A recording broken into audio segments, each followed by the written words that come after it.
할렐루야. 하나님의 근은혜가 함께하기를 주님의 이름으로 축복합니다. 미국의 유명한 윌리엄 M 대학이라고 있습니다. 윌리엄 앤 메리 대학. 거기에 유명한 교수 한 분이 있는데 전공이 심리학입니다. 이 대학의 심리학과 교수로서 또 정신분석학자로서 또 그가 30년 이상을 상담 심리가로서 활동을 했는데 그가 이런 말을 합니다. 마이클 리코스라고 하는 교수인데 소통에 관한 이야기를 참 많이 하거든요. 상담 심리 쪽을 전공하다 보니까 사람들끼리 이 소통에 관해서 많은 얘기를 했겠죠.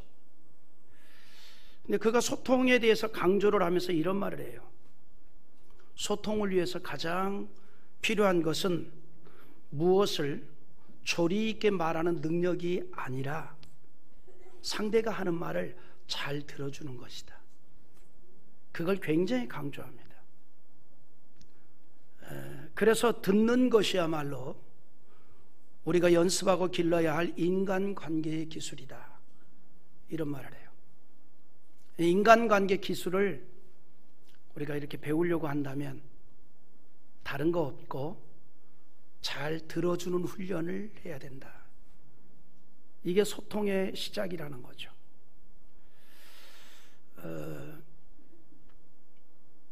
그런 사람들이 소통의 어려움을 겪는 원인으로 뭘 얘기하냐면 듣는 것에 대한 능력이 부족하다는 거예요. 또 사람들이 삶에서 겪는 많은 갈등이 상대방의 이야기에 귀를 기울이지 않기 때문에 생긴다라고 합니다. 사실은 부부간에도 뭐예요? 불통에서 오는 거잖아요. 불통. 왜 불통이에요? 들어주는 게 안 되는 거거든요. 대체적으로 남자분들이 여자들은 막 얘기하면 이미 딱 막아놓고 소통이 안 되는 거죠. 그래서 이 마이클 리코스 박사가 이런 비유를 말했습니다. 듣지 않으면서 말하는 행위는 마치 전기선을 싹둑 잘라놓고 전기가 흐르기를 바라는 것과 같다. 이렇게 얘기를 해요. 전기선을 싹둑 잘랐는데 전기가 흐를 수가 없지요. 듣지 아니하고 소통을 기대하는 것은 그와 같다, 이 얘기입니다. 이처럼 우리가요, 누군가의 말을 들어준다는 거 참 좋은 일이고 중요한 일이죠. 대화할 때 한 사람이 말하면 다른 한 사람이 들어주는 거 참 좋은 일 아닙니까? 당연한 일이죠. 그러나 우리의 실제는 그게 쉬운 일이 아니란 말이죠. 쉽지 않습니다. 대부분의 사람들이 지닌 의식에는 자신은 말하는 사람이고 타인은 듣는 사람이 되기를 기대하죠. 그러나 우리가 상대방의 말을 제대로 경청을 하려면 자신의 욕구를 내려놓고 상대방의 욕구에 초점을 맞추어 주어야 하는데 이것이 소통의 시작입니다. 대화를 나눌 때 상대방의 말에 주의를 기울이고 이해하는 모습을 보이면 상대방이 느끼는 감정이 있어요. 아, 내가 지금 인정받고 있구나. 높이 평가받고 있구나. 이런 일들이 좋은 소통의 시작이 된다는 거죠. 대화에 대한 이런 기본적인 것이 지켜진다는 것은 서로가 들을 수 있는 기본이 되어 있을 때 가능합니다. 그럴 때 진정한 소통이 이루어지죠. 그러나 우리의 일상이 항상 이렇게 소통을 위한 기본적인 것이 지켜지지 않잖아요. 특별히 이렇게 좀 다른 나라 얘기해서 안 됐습니다만 여의도 얘기입니다. 대한민국의 국회는 더 그런 것 같아요. 소통 부재. 여러분, 대한민국은요, 국회법에 청문회라는 게 있습니다. 청문회의 기본 취지는 위원회가 중요한 안건을 심사하거나 혹은 국정감사 또는 국정조사를 실시함에 있어서 판단의 기초가 되는 정보나 자료를 수집하기 위해서 거기에 관련된 사람들을 증인으로 불러서 청취를 하는 것, 이것이 바로 청문회의 기본 취지이고 국회법에서 정한 청문회의 이유입니다. 그게 목적이에요. 그런데 인사청문회나 혹은 국정감사 청문회를 위해서 관계자들을 다 불렀습니다. 국회가 청문회를 할 때 보면은 왜 불러왔어요? 그들에게서부터 듣기 위해서 불러온 거예요. 그러니까 국회의원은 말을 적게 하고 그들은 말을 많이 해야 되거든요. 이게 청문회의 기본 목적인데, 불러온 사람에게 듣기보다는 오히려 국회의원들이 자기가 하고 싶은 말을 잔뜩 준비해 가지고 와서 그것만 얘기하는 거예요. 뭐라고 얘기하려면 예 아니라고만 얘기하세요. 말을 못하게 만들어요. 그러니까 자기가 왜 왔는지를 모를 정도죠. 뭔가 말을 할 기회를 안 주니까.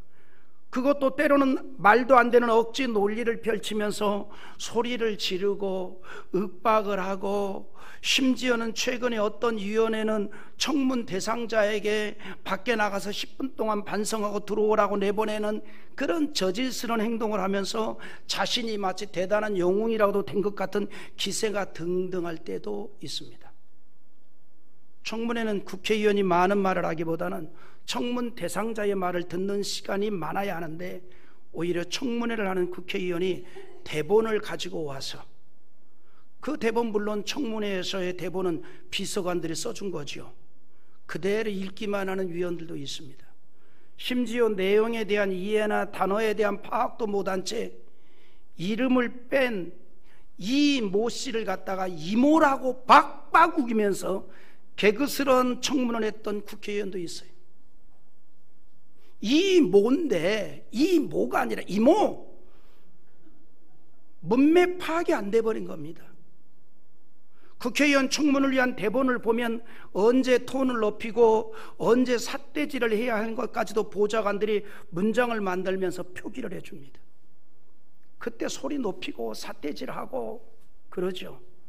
정치란 논리적인 말로 풀어가야 하는데, 그러기 위해서는 대화의 기본이라고 할 수 있는 경청한 모습이 필요하지요. 그러나 우리 국회는 그런 기본도 지켜지지 못하면서 말로는 사회통합을 얘기합니다. 여러분, 사회통합은 소통에서부터 시작이고, 소통은 상대에 대해서 들어줄 때 시작입니다. 이것이 모든 인간관계의 출발이에요. 가정에서 부부간의, 가족과 간의 소통도 들어주어야 돼요. 아내가 얘기하면 남편이 들어줘야 되고, 남편이 얘기하면 아내가 들어줘야 되고, 아이들이 얘기하면 부모가 들어줘야 되고, 부모가 얘기하면 아이들도 들어줘야 되고, 이것이 소통의 시작이에요. 사람과 사람의 소통을 위한 가장 기본은 먼저 듣는 자세가 중요합니다. 우리 사회가 정말 소통을 기대한다면 듣는 사회가 되어야 합니다. 그리고 듣기 위해서 자신을 겸손히 내려놓아야 돼요. 자신을 겸손히 내려놓지 못하니까 듣는 것이 안 되는 겁니다. 그런데 사람은요, 다 자신만이 가지고 있는 생각이 있잖아요. 그게 너무 강하기 때문에 듣는 것보다는 말하기를 원합니다. 또한 자기 생각하고 맞지 않는 말을 들으면 진지하게 경청하지 못할 뿐만 아니라 귀를 막아버립니다. 귀를 탁 막아버리죠. 여러분, 성경에도 그런 일이 있잖아요. 사도행전에 보면 스데반 집사가 복음을 전합니다. 예수 그리스도를 증거합니다. 그럴 때 유대인들이 스데반이 전하는 복음을 듣기 싫어서 어떻게 했습니까? 귀를 막고 소리를 질렀습니다. 안 듣겠다는 얘기죠. 안 들으려고 귀를 막고, 나 안 듣고 있다는 것을 더 드러내기 위해서 막 소리를 쳤습니다. 사도행전 7장 57절에 보면 그들이 큰 소리를 지르며 귀를 막고 일제히 그에게 달려들어 그랬습니다. 소리를 지르면서 귀를 막았어요. 십자가에 못 박은 예수가 구세주라는 생명의 복음을 듣기를 거부했습니다. 그리고 그 복음을 증거하는 스데반을 끌고 가서 돌로 쳐서 순교를 시켜버렸습니다. 스데반이 증거하는 복음에 대해서 귀를 막았던 유대인들은 진정 들어야 할 것을 듣지 않았던 겁니다. 구약시대의 이스라엘 백성들도 그런 일을 자주 합니다. 들어야 할 것을 듣지 않을 때가 많았습니다. 여러분, 하나님의 백성이 하나님의 말씀을 듣지 않았다는 거예요. 구약시대에 하나님의 백성됨의 표징이 뭐였습니까? 이방인들에게 없는 하나님의 말씀이 있었던 거예요. 이게 하나님의 백성됨의 표징입니다. 하나님의 백성됨의. 여러분, 그리스도인의 내적인 표징이 뭐예요? 예수를 내 속에 영접하는 거예요. 외적인 표징이 뭐예요? 하나님의 말씀에 정복을 당해서 살아가는 거. 그러니까 구약시대에 하나님의 백성된 표징이 뭐냐면 하나님의 말씀이 그들에게 있는 거예요. 그래서 하나님의 백성됨의 표징을 외적으로 나타나기 위해서 하나님의 말씀을 들어야 되고 그 말씀을 간직해야 되고 그 말씀대로 따라야 행하는 것이죠.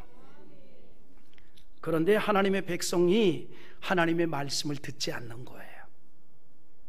그러므로 성경은 자주 들으라 이렇게 말합니다. 이사야 44장 1절에 나의 종 야곱 내가 택한 이스라엘아 이제 들으라 그래요. 또 이사야 46장 12절에 우리 한번 같이 읽어봅니다. 마음이 완악하여 공의에서 멀리 떠난 너희여 내게 들으라. 할렐루야. 여러분 잘 기억하십시오. 우리가 들어야 할 것을 들을 수 있는 거 복입니다. 들어야 할 것을 들을 수 있는 게 복이에요. 간혹 우리가 그런 얘기 하잖아요. 아유 그때 엄마가 한 말 들을 걸. 우리 학생들이 그럴 때가 있을 거예요. 아빠가 한 말 들을 걸. 그러니까 들어야 할 말을 들을 수 있는 거 이것도 복이거든요. 복 중에 복이에요. 그래서 여러분 이사야 55장 3절에 이런 말씀을 해요. 한번 읽어보겠습니다. 같이 봅니다. 너희는 귀를 기울이고 내게 나와 들으라. 그러면 너희의 영혼이 살리라. 내가 너희를 위하여 영원한 언약을 맺으리니 곧 다윗에게 허락한 확실한 은혜니라. 뭐라 그랬어요? 너희는 귀를 기울이고 내게 나와 들으라. 다시 말해서 하나님의 말씀에 귀를 기울이면 그리고 그 말씀을 듣는 자는 영원히 살아나게 된다는 거예요. 우리의 영혼이 강건하기를 원합니까? 우리의 영혼이 건강하기를 원합니까? 그렇다면 하나님의 말씀에 관심을 가지십시오. 하나님의 말씀을 귀담아 들으시기 바랍니다. 그리고 하나님의 말씀을 믿음으로 받으시기를 바랍니다. 그럴 때 내 영혼이 강건해지는 줄 믿습니다. 내 영혼이 살아나는 줄 믿습니다. 성경이 그렇게 말하고 있습니다. 그래서 하나님의 말씀에 귀를 기울이는 게 은혜입니다. 뿐만 아니라 하나님의 말씀이 아닌 불신앙적인 말에 대해서는 귀를 막을 수 있는 것 또한 은혜예요. 들을 수 있는 것에는 귀를 열고 듣지 않아야 될 것에는 귀를 막을 수 있다는 게 이게 은혜예요. 분별의 은혜입니다. 우리가 건강한 신앙을 위해서 귀를 막아야 될 것도 있습니다. 불신앙의 소리요 사단의 소리입니다. 인류의 첫 시조는 사단의 소리에 귀를 막지 못하고 그 말을 그대로 들었어요. 그리고 말을 섞다가 하나님과 맺은 행위 언약을 파괴했습니다. 어느 날 사단이 간교한 뱀을 이용하여서 하와를 찾아와서 대화를 시도합니다. 이 대화를 한 게 문제예요. 말을 섞지 말아야 할 대상하고 말을 섞으면서 사단의 시험에 미혹을 당했습니다. 그래서 말씀을 변질시켰어요. 여러분, 우리는 하나님의 말씀을 순전하게 받기를 바랍니다. 말씀에 나의 주관적인 생각을 집어넣어서 희석시키거나 변질시키는 게 아니라 있는 말씀을 그대로 받을 수 있는 은혜가 있기를 기대합니다. 신명기 12장 32절이 이렇게 말합니다. 내가 너에게 명령하는 이 모든 말을 너희는 지켜 행하고 그것에 가감하지 말지니라. 무슨 말이에요? 여기에서 우리가 믿어야 될 게 있습니다. 하나님의 말씀은 하나님처럼 완전하다.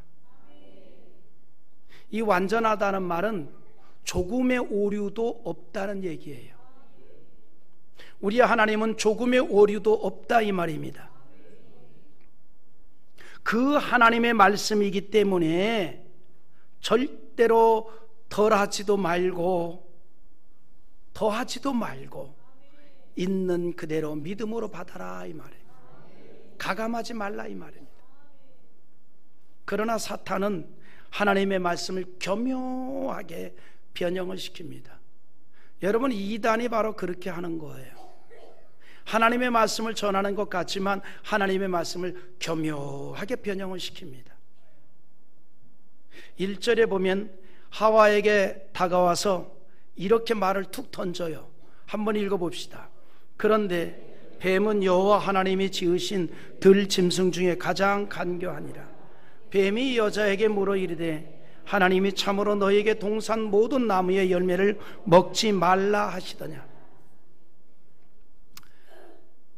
이 사단이 하와를 미혹하기 위해서 대화를 시도합니다.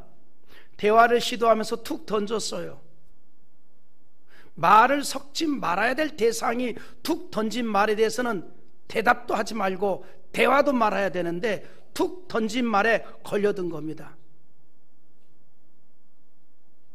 물고기가 낚시에 걸리듯이 걸려들었어요. 하와가 대화를 진행시킵니다. 그것도 하나님의 말씀을 왜곡시키면서 대화를 이어나갔습니다. 하와는 하나님의 말씀을 자의적으로 해석을 했어요. 3절 한번 또 읽어봅니다. 동산 중앙에 있는 나무의 열매는 하나님의 말씀에 너희는 먹지도 말고 만지지도 말라 너희가 죽을까 하노라 하셨느니라. 여기서 중요한 단어가 있지요. 뭘까요? 죽을까 하노라.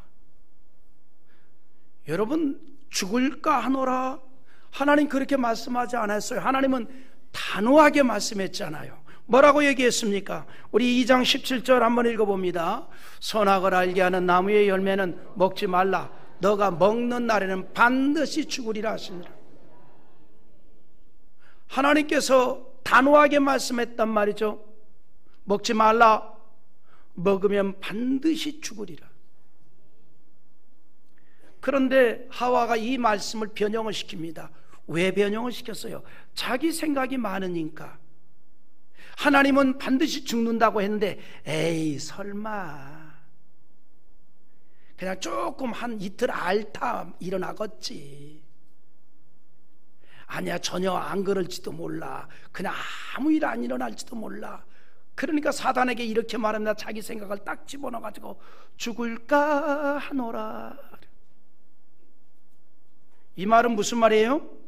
안 죽을 수도 있다 이 말이에요. 하나님의 말씀을 절대적으로 신뢰하지 않은 이야기입니다. 하나님께서는 반드시 죽으리라고 하였지만 하와는 안 죽을 수도 있다는 불신앙적인 모습을 보입니다. 이거를 사단이요 놓치지 않지요. 잘 기억하세요. 사단은요 우리가 공격할 그 찰나를 기가 막히게 잘 알아요. 나를 넘어지게 할 그 순간을 기가 막히게 잘 알아요. 나를 시험 들게 할 그 순간을 기가 막히게 잘 알아요. 그래서 그 틈을 절대로 놓치지 아니하고 공격을 해서 우리로 인하여서 시험도 들게 하고 넘어지게도 하고 죄에 빠지게도 하고 지금까지 받은 은혜를 다 쏟아버리기도 한다는 것을 기억하시기 바랍니다. 하나님의 말씀을 자기 생각으로 변형을 시킨 것에 대해서 그 말을 듣자마자 사단이 옳구나 이거구나 하고 그걸 딱 붙잡아서 공격을 하잖아요. 죽을까 하노라 이 말이 무슨 말이에요? 말씀드린 대로 안 죽을 수도 있지 않을까 이 생각이에요. 그 말을 한 겁니다. 그러니까 사단이 뭐라고 얘기합니다? 이렇게 얘기합니다. 정말 하와가 듣고 싶은 말을 해줘요. 4절 읽어봅니다. 뱀이 여자에게 이르되 너희가 결코 죽지 아니하리라. 이 말을 듣는 하와가 얼마나 좋겠어요. 자기가 듣고 싶은 말을 지금 해주는데, 자기가 듣고 싶은 말. 여러분, 왜 청소년들이 친구들이 좋아요? 다른 이유가 여러 가지가 있지만 그 중에 하나가 내가 죽을 길인지도 모르고 잘한다고 얘기해 주니까 청소년들이 좋은 거예요. 부모는 야, 그거 너 죽는 길이야, 그래 하지 말라, 이렇게 얘기하는데, 친구는 야, 좋다, 같이 해자. 그게 죽을 길인지도 모르고 그냥 죽을 길을 가도 잘한다 그러니까 좋아하는 거예요. 에이, 안 그래요. 이거 보세요. 내가 100일 때 갑자기 뭐 50살이 되고 60살 된 게 아니야. 나도 어린이 시절 거쳤고, 중학교, 고등학교 시절 거쳤고, 청년 시절 다 거쳤어. 저도 사춘기 시절 다 거쳤고, 건들건들 개다리 춤도 춰봤고, 다 거쳤어요. 친구들이 좋은 이유가 뭐예요? 죽음의 길을 가도 잘한다라고 얘기해 주니까 좋아하는 거예요. 지금 하와가 갑자기 사단이 매력 있게 보이는 거예요. 자기가 듣고 싶은 말을 딱 던져준 거예요. 사단이 여자에게 이르되 너희가 결코 죽지 아니하리라. 이때 하와는 하나님의 말씀보다는 사단의 말에 귀가 쫙 열렸어요. 마음이 열렸어요. 기독교는요, 말씀이 육신이 되어 구원을 이룬 종교입니다. 그래서 하나님의 말씀을 절대적으로 신뢰해야 합니다. 믿음으로 받아야 합니다. 가감하지 않고 받기를 바랍니다. 우리의 믿음은 하나님의 말씀을 들을 때 생겨나는 거잖아요. 믿음이 어떻게 생겨나느냐? 말씀 들을 때 생겨나요. 그래서 말씀을 듣는 자세가 필요합니다. 경청하는 신실한 모습이 필요하다 이 말입니다. 그래야 말씀을 통해서 이루어지는 하나님과의 소통이 이루어질 수가 있는 거예요. 하나님의 말씀을 들어도 내 생각으로 가감을 하는 것에 대해서 성경은요, 크게 경고를 합니다. 믿음으로 그대로 받으라 이 말입니다. 여러분, 요한계시록 22장 18절과 19절을요 한번 천천히 우리 한번 읽어봅시다. 뭐라고 말씀하는가? 시작. 내가 이 두루마리의 예언의 말씀을 듣는 모든 사람에게 증언하노니 만일 누구든지 이것들 외에 더하면 하나님이 이 두루마리에 기록된 재앙들을 그에게 더하실 것이요 만일 누구든지 이 두루마리의 예언의 말씀에서 제하여 버리면 하나님이 이 두루마리에 기록된 생명나무와 및 거룩한 성에 참여함을 제하여 버리리라. 할렐루야. 여러분, 우리가 이 말씀을 믿음으로 받을 수 있기를 기대합니다. 하와는 사단의 간교한 말을 들으면서 하나님의 말씀을 완전히 잊어버린 거예요. 그래서 사단이 한 말을 오히려 신뢰를 합니다. 사단은 하와가 생각만 해도 아주 달콤한 말을 계속해 주는 거예요. 5절 한번 읽어봅시다. 너희가 그것을 먹는 날에는 너희의 눈이 밝아져 하나님과 같이 되어 선악을 알 줄 하나님이 아심이니라. 너희가 그것을 먹는 날에는, 이 중요한 말을 해요. 그거 먹는 날은 어떻게 된다는 겁니다. 즉시 하나님처럼 될 거야, 이렇게 말하는 거예요. 여러분, 너희가 그것을 먹는 날에 해당하는 히브리 원문의 의미가 뭐냐면 그 날이 바로 즉시, 바로 그 순간, 그때를 말합니다. 그래서 이 말씀을 직역을 하면 너희가 그 열매를 먹는 그 순간 즉시 너희는 하나님처럼 될 거다. 그거를 하나님이 알고 있기 때문에 너희들에게 먹지 말라고 하기 위해서 먹는 날에는 너희는 정령 죽을 거야, 이렇게 얘기한 거예요. 선악과를 먹으면 하나님은 반드시 죽으리라 그랬습니다. 그러나 사단은 먹는 즉시 죽는 것이 아니라 오히려 하나님처럼 될 수 있다라고 합니다. 하나님이 하신 말씀을 완전히 변형시킨 거예요. 하지만 하와가 듣기에는 너무나 매력적인 얘기잖아요. 지음을 받은 피조물에게 들려진 이 말이 너무나 달콤하잖아요. 여러분 생각해 보세요. 하나님에게 지음을 받았는데 이제는 내가 하나님과 같이 되어질 수 있다라고 하니 얼마나 흥분이 되겠습니까? 그러나 이것은 교만으로 가고 있다는 것을 그는 잊고 있는 겁니다. 자기의 본질을 잊어버린 거예요. 하와는 하나님의 피조물입니다. 그러나 사단의 말을 듣고 지음을 받은 존재인데 천지를 창조하시고 자기를 지으신 하나님과 같아지려고 한 거예요. 같아지려고. 우리로 말하면 건방져진 거죠. 누구한테 여러분 건방지다 그래요? 같아지려고 한 사람한테 건방지다 그러잖아요. 에? 저도 그런 말 써요. 건방지다고는 안 하고 이렇게 얘기하다. 너 많이 컸다. 물론 예전에도 너가 키가 많이 크긴 컸어. 나보다 더 컸지.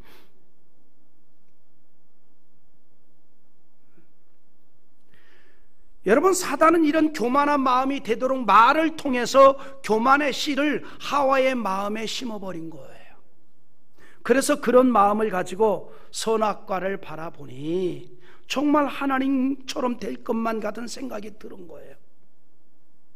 6절 한번 또 읽어봅니다. 여자가 나무를 본즉 먹음직도 하고 보암직도 하고 지혜롭게 할 만큼 탐스럽기도 한 나무인지라 여자가 그 열매를 따먹고 자기와 함께 있는 남편에게 주매 그도 먹은지라. 결국은 하와는 금지된 선악과를 먹었어요. 그리고 선악과를 먹자마자 즉시 변화가 생겼습니다. 무슨 변화죠? 지금까지는 보이지 않던 수치가 보이기 시작한 겁니다. 사랑은 허물을 덮어준다는데 사랑이 떠나면 허물이 벗겨져요. 그래서 딱 다 보이는 거죠. 뇌 심리학에서도 마찬가지죠. 우리의 뇌는 분별과 판단하는 기능이 있는데 사랑이 충만하면 그게 내 수액에 빠져가지고 그게 사랑에 빠졌다 그러잖아요. 다 의미 있는 단어야. 분별이 안 되는 거예요. 그러다가 살다 보니까 이제 그 물이 좀 마르니까 기능이 작동이 돼서 보이기 시작하는 거죠. 이 하와가 눈이 변화되기 시작합니다. 지금까지 보이지 아니하던 수치가 보여요. 본문에 눈이 밝아져라는 말은 눈이 열렸다 이 말이에요. 즉 감추었던 휘장이 거저지듯이 그런 현상이 일어난 거예요. 지금까지 아담과 하와는 수치를 볼 수 없었는데 이제는 보이기 시작합니다. 이것이 인간 비극의 시작이에요. 그리고 자기들의 수치를 가리기 위해서 나뭇잎으로 치마를 만들었습니다. 오직 하나님의 영광을 위해서 살아야 될 아담과 하와가 하나님의 영광이 아니라 자기들의 수치를 감추기에 급급합니다. 이 일의 시작은 사단의 말을 들었기 때문입니다. 여러분, 선악과는요 전혀 변함이 없었어요. 그런데 사단의 말을 듣고 보니 정말 선악과가 달리 보이기 시작한 거예요. 하나님은 선악과를 먹으면 반드시 죽는다라고 선언을 합니다. 그러나 사단이 한 말을 들으니 죽는 것이 아니라 하나님처럼 될 것으로 보였습니다. 이것이 바로 사단의 영향력입니다. 사단은 우리의 생각을 바꾸어 버리고 우리의 바라보는 의미를 다 다르게 만들어 버립니다. 그래서 사람이 듣는 게 중요하다는 거예요. 듣는 게 중요합니다. 그러면 우리가 건강한 신앙을 위해서 불신앙의 말에 민감하지 말고 사단의 말에 반응하지 말고 하나님의 말씀에 귀를 크게 열고 들을 수 있고 반응할 수 있도록 힘쓰기를 바랍니다. 하나님은 사단의 말을 듣고 선악과를 먹음으로 행위 언약을 파괴하였던 아담과 하와를 부르셨습니다. 하나님이 부르시는 소리를 듣고 동산 나무에 숨었지만 여전히 하나님은 사랑의 음성으로 불렀습니다. 9절에 보니 여호와 하나님이 아담을 부르시며 그에게 이르시되 너가 어디 있느냐라고 합니다. 성경에서 말하고 있는 하나님의 실체 중 대표적인 성품이 뭐죠? 사랑입니다. 그래서 성경은 인간에 대한 하나님의 크신 사랑을 자주 말하고 있습니다. 그리고 그 사랑의 절정이 예수 그리스도인 줄 믿습니다. 오늘 말씀에도 우리를 향한 하나님의 사랑을 보여주고 있습니다. 아담과 하와는 하나님과의 언약을 파기하고 선악과를 먹고 말았습니다. 하나님의 말씀보다는 사단의 말에 귀를 기울였고 그 말을 따랐고 하나님과 원수가 되었습니다. 하지만 여전히 하나님의 관심은 사람에게 있습니다. 아담과 하와가 범죄를 하였지만 하나님께서는 여전히 아담과 하와가 거주하는 동산에 함께 있었습니다. 그래서 8절에 동산에 거니시는 여호와 하나님이라고 하였습니다. 동산에 거니시는, 그 동산에서 범죄했지만 그러나 그 동산이 여전히 함께하고 있었다는 겁니다. 그리고 아담을 찾습니다. 그들을 책망하기 위해서 부르신 것이 아니라 구원을 약속하기 위해서 부르셨습니다. 아담은 하나님을 피했지만 그러나 하나님은 그를 불렀습니다. 이것이 인간을 향한 하나님의 사랑인 줄 믿습니다.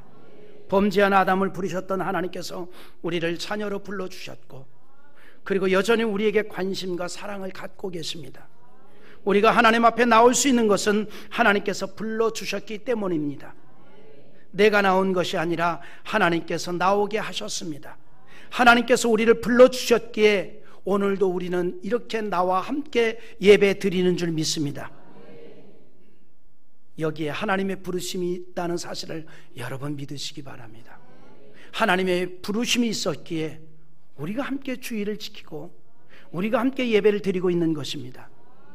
로마서 8장 30절이 이렇게 말합니다. 우리 한번 읽어봅시다. 또 미리 정하신 그들을 또한 부르시고 부르신 그들을 또한 의롭다 하시고 의롭다 하신 그들을 또한 영화롭게 하셨느니라. 아멘. 하나님께서 여러분을 불러주었습니다. 그리고 종국적으로는 영화로운 인생이 되게 할 줄 믿으시기 바랍니다. 그러나 결론입니다. 하나님의 부르심을 받아서 하나님의 자녀가 되었지만 사탄은 지금도 여전히 우리가 하나님의 말씀보다는 불신앙의 소리를 듣게 만들고 간교한 소리를 하여 미혹을 받도록 만들어 버린다는 사실입니다. 여러분, 우리는 어떤 말에 더 크게 귀를 열고 살고 있습니까? 원망의 말인가요? 희망의 말인가요? 불신앙의 말인가요? 신앙의 말인가요? 사단의 말입니까? 하나님의 말씀입니까? 믿음은 들음에서 나고 들음은 그리스도의 말씀이라 하였습니다. 우리가 하나님의 부름받은 하나님의 자녀입니다. 신앙의 말에 귀를 엽시다. 하나님의 말씀에 귀를 엽시다. 그리고 믿음으로 나아가 우리의 가는 곳마다 하나님의 영광이 나타나고 어둠을 물리치고 세상의 빛이 되는 사명을 감당하는 우리 모든 성도 되기를 주님의 이름으로 축복합니다.